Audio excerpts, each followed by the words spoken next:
Hey guys, how's it going?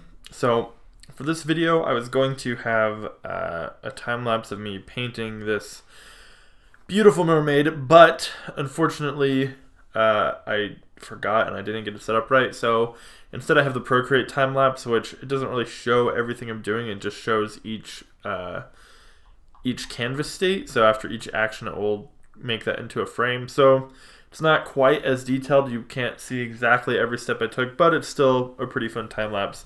So sorry about that. Also, because it's May and I'm participating in Mermaid, you'll probably be seeing quite a few mermaids this month in my videos, because that's just what I've been painting a lot of. So that being said, I guess someone told me I should start doing this as well.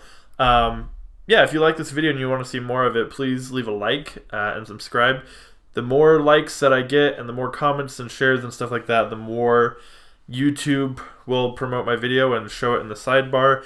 And the more subscribers I can get, the more that allows me to make more videos and stuff. So yeah, I'd really appreciate that. And once again, thanks for all of your support. So today's video, we're going to talk about laziness. And not just laziness, but how in a very real way, your laziness can kill you.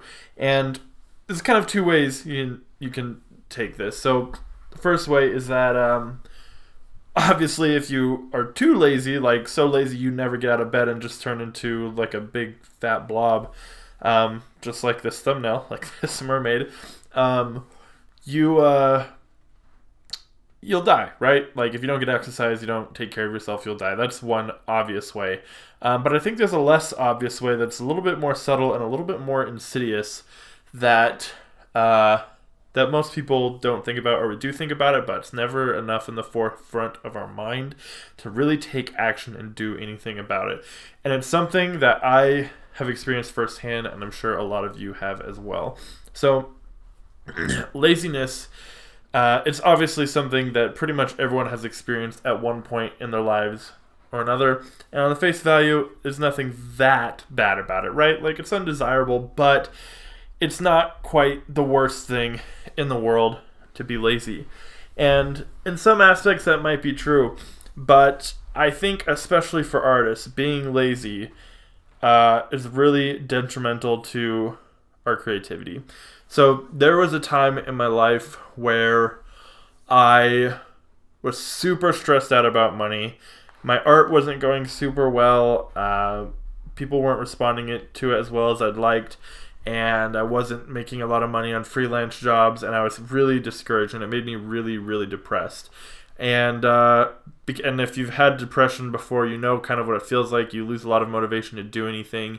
And I just kind of would, since I was working freelance, I worked from home, and so I would just kind of lay around all day waiting for jobs to come in, and it made me feel more and more depressed. And it got to the point where I wasn't drawing anymore, really. I didn't really have any excitement about drawing. There was no passion. There was really nothing that motivated me to do anything in the morning, and a lot of times I just wanted to lay in bed all day, and a lot of times I did. And it was really rough. Now, I had no work coming in, right? What else was I supposed to do? But eventually I realized that this wasn't getting me anywhere, that I needed to just knock it off and figure something out, right? So I went and got a part-time job, even though I didn't really want to. I started drawing every day, even though I felt like there was no point, and just generally stopped laying around and being lazy. And something pretty amazing happened, which is that because I did that, even though I took a part-time job, my online courses started to pick up, my art started to pick up, my YouTube channel started to pick up, and got to the point where I was doing so well that I stopped doing freelance work altogether, because I didn't need to bring the money in anymore from freelance work because of how much money I was making with my courses and stuff. And I felt a lot better. It was amazing, right? So flash forward about a year or two, and I have a new house. My wife is pregnant with our baby that's on her way. I have my dream car. Got my Jeep that I love, and my dog, right? Like, life is great. And once again, I can work from home. I quit the part-time job. I work from home, and I love it, right?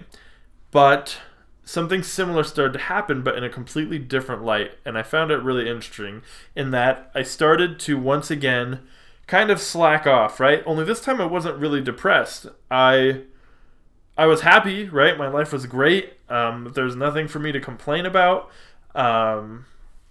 Things were going really well. My wife didn't have to work anymore, and it was fantastic. And I started to get kind of soft and just sort of chill out and, maybe play too much video games or watch too much Netflix and, just generally not really getting a lot done. And, financially, I didn't necessarily have to. I had enough money that the bills were being paid. But interestingly enough, even though life was going great, I started to feel the same as I had felt when I had been super depressed because I was broke and things were tight and I wasn't being successful.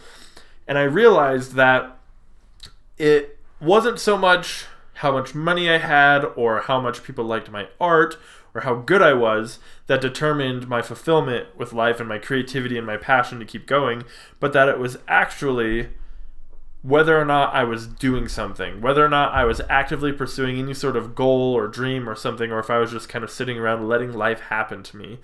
And when we sit around and let life happen to us, whether we're depressed or not, it slowly chips away at our confidence and our view of ourselves and our ultimate goal, right?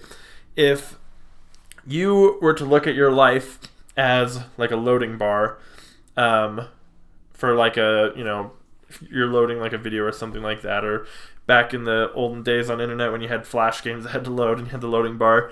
If you look at it like that, there's only so much time in our life, right? That loading bar is slowly always filling up, and eventually when it gets to 100%, that's the end, right?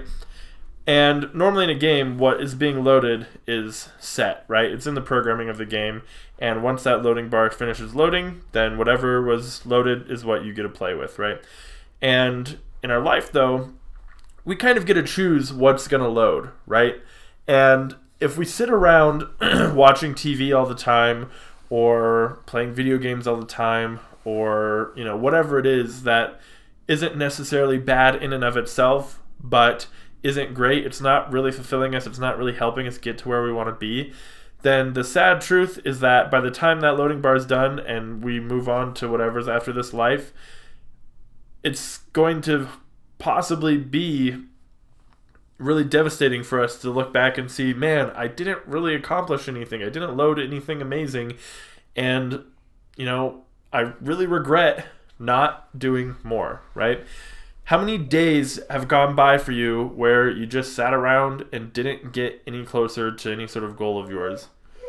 How many hours do you spend, on Facebook, on Pinterest, on YouTube, right?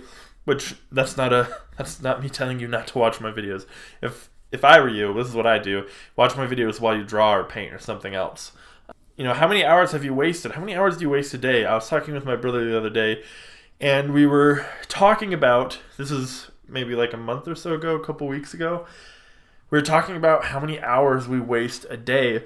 And the numbers we came up with were actually way higher than we thought they were. And when I thought about it, the amount of time I spent either on Facebook or just randomly browsing YouTube, clicking on whatever came up, Netflix, stuff like that, I realized that it was pretty high, like 3 or 4 hours a day where I really wasn't getting any productive work done. And it kind of scared me because I realized, man, if that's 3 or 4 hours a day, 7 days a week, that's 21 to 28 hours a week that I'm just wasting. Like, that's insane. That's a lot of time. And then, a month and a year and then my whole lifetime, that's thousands of hours that I wasted doing stuff that didn't really fulfill me, make me any happier or anything like that.